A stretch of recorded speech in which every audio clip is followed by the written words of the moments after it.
Matthew Henry's Commentary on the Whole Bible. An exposition, with practical observations, of the book of the prophet Isaiah. Chapter 20. This chapter is a prediction of the carrying away of multitudes both of the Egyptians and the Ethiopians into captivity by the king of Assyria. Here is 1. The sign by which this was foretold, which was the prophets going for some time barefoot and almost naked, like a poor captive, verses 1 and 2. 2. The explication of that sign, with application to Egypt and Ethiopia, verses 3 to 5.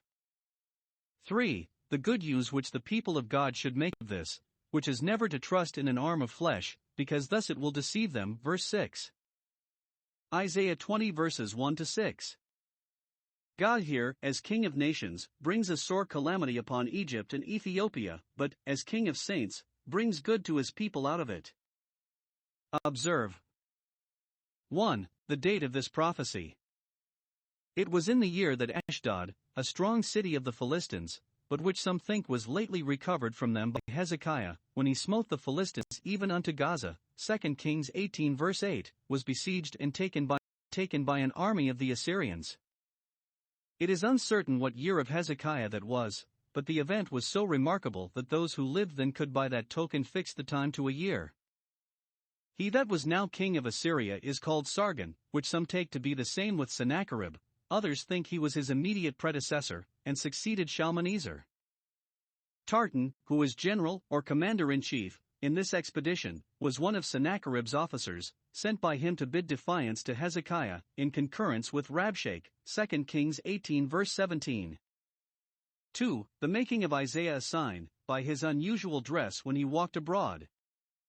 He had been a sign to his own people of the melancholy times that had come and were coming upon them, by the sackcloth which for some time he had worn, of which he had a gown made, which he girt about him.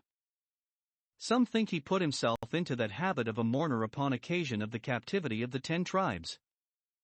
Others think sackcloth was what he commonly wore as a prophet, to show himself mortified to the world, and that he might learn to endure hardness. Soft clothing better becomes those that attend in kings' palaces, Matthew 11 verse 8, than those that go on God's errands.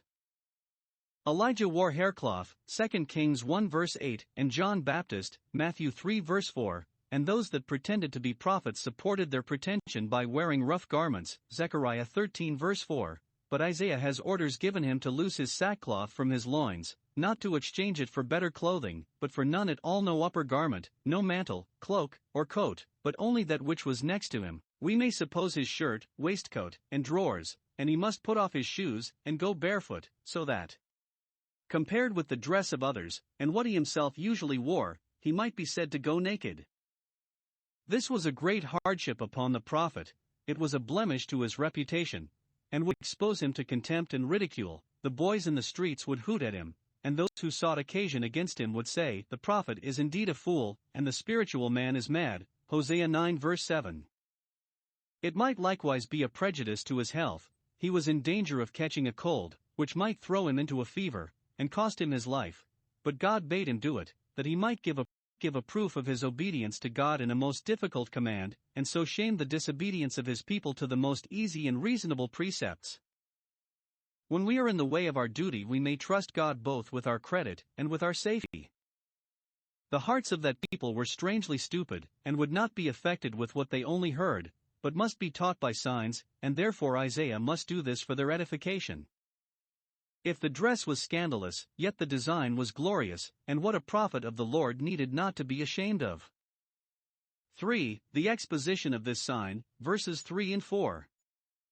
It was intended to signify that the Egyptians and the Ethiopians should be led away captive by the king of Assyria, thus stripped, or in rags, and very shabby clothing, as Isaiah was.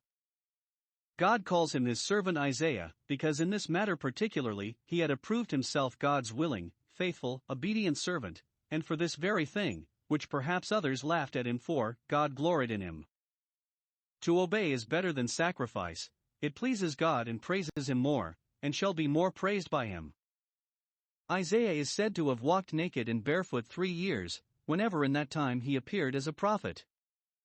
But some refer the 3 years, not to the sign, but to the thing signified, he has walked naked and barefoot, There is a stop in the original, provided he did so once that was enough to give occasion to all about him to inquire what was the meaning of his doing so, or, as some think, he did it 3 days, a day for a year, and this for a 3 years sign and wonder, for a sign of that which should be done 3 years afterwards, or which should be 3 years in the doing. 3 campaigns successively shall the Assyrian army make, in spoiling the Egyptians and Ethiopians, and carrying them away captive in this barbarous manner, not only the soldiers taken in the field of battle, but the inhabitants, young and old, and it being a very piteous sight, and such as must needs move compassion in those that had the least degree of tenderness left them to see those who had gone all their days well dressed now stripped, and scarcely having rags to cover their nakedness. That circumstance of their captivity is particularly taken notice of, and foretold, the more to affect those to whom this prophecy was delivered. It is particularly said to be to the shame of Egypt, verse 4, because the Egyptians were a proud people, and therefore when they did fall into disgrace it was the more shameful to them, and the higher they had lifted up themselves the lower was their fall, both in their own eyes and in the eyes of others. For the use and application of this, verses 5 and 6. 1. All that had any dependence upon, or correspondence with, Egypt and Ethiopia, should now be ashamed of them, and afraid of having anything to do with them. Those countries that were in danger of being overrun by the Assyrians expected that Tirhakah, king of Ethiopia, with his numerous forces, would put a stop to the progress of their victorious arms, and be a barrier to his neighbors, and with yet more assurance they gloried that Egypt, a kingdom so famous for policy and prowess, would do their business, would oblige them to raise the siege of Ashdod and retire with precipitation. But instead of this, by attempting to oppose the king of Assyria they did but expose themselves, and make their country a prey to him.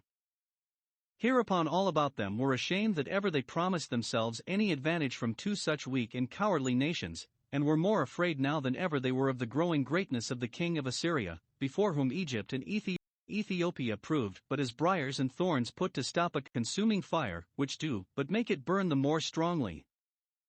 Note, those who make any creature their expectation and glory, and so put it in the place of God, will sooner or later be ashamed of it, and their disappointment in it will but increase their fear. See Ezekiel 29 verses 6 and 7. 2. The Jews in particular should be convinced of their folly in resting upon such broken reeds, and should despair of any relief from them. Verse 6. The inhabitants of this isle, the land of Judah, situated upon the sea, though not surrounded by it, of this country, so the margin, every one shall now have his eyes opened, and shall say, Behold, such is our expectation, so vain, so foolish, and this is that which it will come to.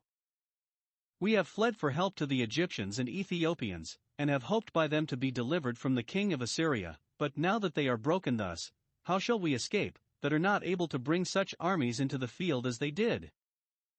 Note 1. Those that confide in creatures will be disappointed, and will be made ashamed of their confidence, for vain is the help of man, and in vain is salvation hoped for from the hills, or the height and multitude of the mountains. 2. Disappointment in creature confidences, instead of driving us to despair, as here, how shall we escape, should drive us to God, for, if we flee to him for help, our expectation shall not be frustrated.